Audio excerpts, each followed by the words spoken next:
A juicy chicken roulade with colorful stuffing. Preparing the roulades takes only a few minutes of your time. Start by selecting a large chicken breast and carefully cut it in half. Then, pound the meat with a mallet to make it thinner and more tender. Season with salt and pepper on both sides. Prepare the stuffing by dicing some thick ham into small cubes and adding canned vegetables like bell peppers, corn, or mushrooms. One by one, following a sequence, add the vegetables and ham onto skewers. Then wrap the chicken around the stuffing, forming a roulade.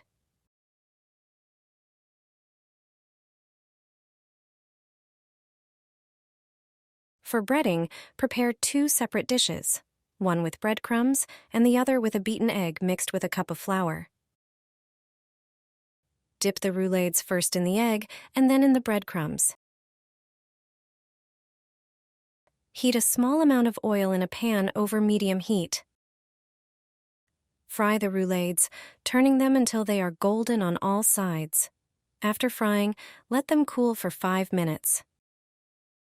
Serve with tomato sauce. This is an excellent recipe for a tasty and filling dinner. Preparing the roulades takes only a few minutes of your time. Chicken drumsticks, like from the oven, when you try them, you won't believe they were fried in a pan. A delicious idea for dinner that will surely appeal to everyone. Pour some olive oil onto the bottom of the pan. Take chicken drumsticks, arrange them in a circle. About 10 pieces should be enough. Place them next to each other. Drizzle the meat with honey. First, pour a little in the middle, then drizzle over the legs. Turn on the stove and start frying the meat. Sear until lightly browned. Flip the chicken pieces to the other side and continue frying. When the meat is well browned, add finely chopped 3 cloves of garlic. Sprinkle about half a teaspoon of salt. Approximately the same amount of pepper and a teaspoon of sweet paprika. Add 2 tablespoons of soy sauce. Pour about 150 milliliters of water and continue frying. Check the meat from time to time and turn it. Let us know which city you are watching us from. Leave a message in the comments. When the meat is tender, sprinkle it with chopped parsley. And it's ready to serve. Everyone who tries it is convinced that it's oven-baked chicken. It's delicious, juicy. The meat falls off the bone, and it tastes excellent. This method will ensure that your cauliflower isn't bitter. I'll share a way to make cauliflower perfect and avoid any unpleasant smell while cooking. First, remove the leaves. Then, divide the cauliflower into smaller pieces. Take a bowl and fill it with water. Thoroughly wash all the cauliflower pieces in the bowl. Fill a pot with water and add a teaspoon of sugar. This will keep the cauliflower snow white and eliminate any bad odors during cooking. Next, put the cauliflower into the pot and cook it for 8 minutes. The sugar and cooking time are key to ensuring the cauliflower isn't overcooked or too hard. After 8 minutes, the cauliflower is ready. Turn off the pot and drain the cauliflower using a strainer. Once it cools slightly, it's ready to eat. Serve it with green parsley. It's a delicious addition to any meal. Recipe for lazy cabbage rolls from the pan. No rolling required. Their preparation will take only 30 minutes. Melt clarified butter in the pan. Then sauté finely chopped onions in it. When they turn golden, add white cabbage cut into pieces. Pour in 100 milliliters of broth. Cover with a lid and simmer for 20 minutes. In a large bowl, prepare 500 grams of minced meat. Add 200 grams of cooked rice and sautéed cabbage with onions to it. Season with salt and pepper to taste. Mix everything thoroughly. Shape small patties in your hands. Press them well with your hands. Melt clarified butter in the pan. Then, fry the meat on each side. When it browns, add 400 milliliters of tomato passata. Add 300 milliliters of broth to the sauce. Season with a tablespoon of oregano, salt and pepper. Cover and simmer for 20 minutes. These prepared cabbage rolls taste divine. They don't require the tedious process of rolling in cabbage. They are a great idea for lunch. My family loves them. The spaghetti spoon has a hidden function. It's incredibly useful. You'll be amazed when you find out about it. Next time you cook pasta, make sure to use it. Here's what it's all about. Most of these spoons have a peculiar hole. If your spoon has one too, you've probably wondered what it's for.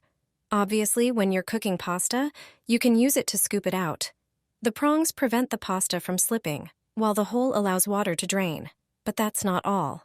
This hole serves another function, one that few people know about. You're about to find out. Spaghetti packaging comes in different sizes. For example, this pasta is in a 1 kilogram package. When you want to cook spaghetti, you usually eyeball the amount you need. But fortunately, it doesn't have to be that way. Spaghetti recipes typically call for about 125 grams of dry pasta per serving. If you have a kitchen scale, it's easy to weigh out this amount per person. But what if you don't have a scale? That's where this spoon comes in handy. Using this hole, you can measure out the amount of pasta that should be cooked for one person. So just scoop the spaghetti through it and cook exactly the amount that should be. If you're cooking pasta for one person, one serving is enough. If you're cooking for more people, measure out more portions using the spoon, and you're done. Try out this function next time. Check beforehand whether the hole in your spoon also measures out about 125 grams of pasta and let me know in the comments. Take 1 onion and a jar lid. A friend from China taught me this trick. What you can do with them is amazing. You will definitely try this idea right away. Take large, beautiful onions, peel them if necessary, and cut off the stem ends. Clean them from the roots, but don't cut too much from that side. Place the prepared onion on the jar lid. Cut it in half. The lid will prevent you from cutting it all the way through. Now, cut it crosswise. Then, continue cutting it horizontally as shown in the video. This way, you will cut it into many pieces. It will look a bit like a flower. Cut the remaining onions the same way. Do everything exactly like with the first onion.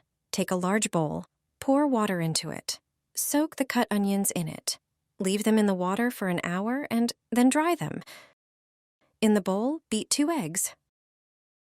Mix them into a uniform mass. Add 100 milliliters of milk and mix again. In a separate container, prepare flour. Add salt, pepper, and sweet paprika. Mix them thoroughly with the flour. Now, take the first onion. It should be relatively dry by now. Dip it in the egg, be thorough. Then dust the onion in the second bowl with flour. Again, do it thoroughly so that the flour covers the entire onion. Heat oil in a pot. Put the onion in it. Fry it until golden brown. Turn it over to ensure it fries well on the other side too. Place it on a plate. Serve with sour cream and tomato sauce. Just peel off individual onion feathers and savor their extraordinary flavor. This prepared onion makes an amazing snack or a standalone dish. Since my friend showed me this recipe, I make such onions regularly. It's delicious.